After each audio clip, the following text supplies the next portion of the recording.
Ọlọ́run ọba ni ọba tí ọpẹ́ yẹ, ọba tó mú wa lọ ní júmọ́ àti jẹjọ, ó tún darí wa padà ní júmọ́ àti tèní pẹ̀lú àánú látọ̀dọ̀ rẹ̀ wá.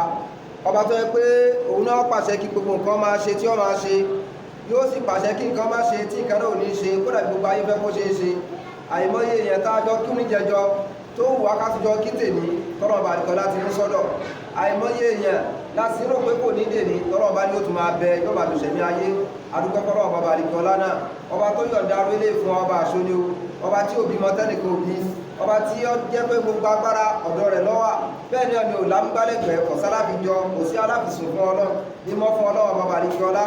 Atọrọ ìkẹ́ àtìgẹ́ rẹ̀ kọ́mọ abóṣẹ́ ńlá Ànábì wa Muhammad, ẹrú Ọlọ́run lànẹ́bì, òjíṣẹ́ rẹ̀ ni. Ọlọ́run bá wa kẹ́, Ọlọ́run bá wa gẹ̀, àwọn ará ilé rẹ̀, àwọn sàhábà gbogbo àwọn tí wọ́n tẹ̀lé wọn, Ọlọ́run ṣàbà yọ́nú sí wọn. Àtẹ̀mí àtẹ̀yìn náà Ọlọ́run yọ́nú sẹ́ni kọ̀ọ̀kan wa. Ẹ̀yin ọmọ yá mi nínú Islam, wọ́n sọ àsọtẹ́lẹ̀ eléyìí tí Ọlọ́run àdìkẹ́ ọlá sọ fún wa. Àwọn tó ṣáájú àsọtẹ́lẹ̀ Ọlọ́run lórí wọn, àwa tá a gbẹ̀yìn náà àsọtẹ́lẹ̀ Ọlọ́run lórí wa.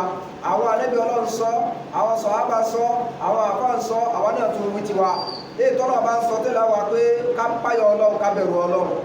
Ọlọ́run bá sọ ní Al-Qur'an Karim, Ọlọ́run ní gbogbo ẹ̀yin èèyàn ẹ bẹ̀rù Ọlọ́run, torí pé ìdàgìrìgìrì ọjọ́ gbéǹde ìdàgìrìgì tó lágbára ni.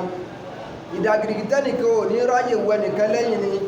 Bàbá ò ní rójú ọmọ, ọmọ ò ní rójú bàbá, ìyàwó ò ní rójú ọkọ, ọkọ ò ní rójú aya.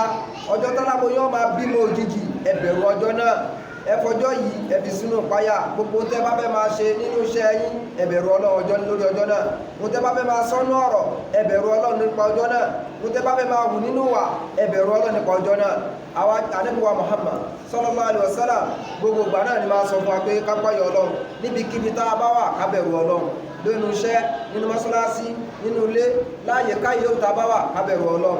Ọlọ́run a bẹ̀ ọ́, wọ́n ṣàṣọwá ló bẹ̀rù rẹ o, ṣọwá ló páyà Ọlọ́run tòótọ́, ṣọwá lẹ́nu tọ́lọ̀ ọba àdìkẹ́ ọlá tí ó jogún páyà rẹ̀ fún kálíbà jèrè ayé àtàlìkìyámà. Ẹ̀yin ọmọ yá mi nínú Islam, ní ìjẹjọ à ń ṣe lálàyé fúnra wa àlámọ̀rí tó dìrọ̀ mọ́ ọ̀rọ̀ iléyá àti ẹran tí a pa nípa iléyá. A ti sọ àwọn ẹ̀san eléyìí tá a rí látara tá a bá pẹran, ládá tọ́nà bọ́ ṣe fún wa, a ti sọ nípa rẹ̀.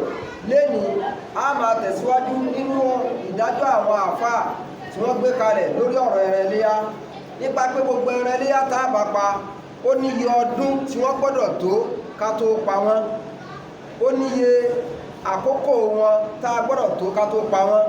Torí ẹ̀rọ bá tẹ́ pé gbogbo ẹ̀sìn wa pátá pẹ̀lú òfin ni. Ọlọ́run ọba àdìkẹ́ ọlá gbé lànà ẹ̀sìn wa wá, ó sì bòfin tì í. Tá bá ti wá ń tẹ̀lé òfin yẹn tọ́lọ̀ ọba àdìkẹ́ ọlá fi tì í, yóò máa jẹ́ pà ń ṣe ẹ̀sìn.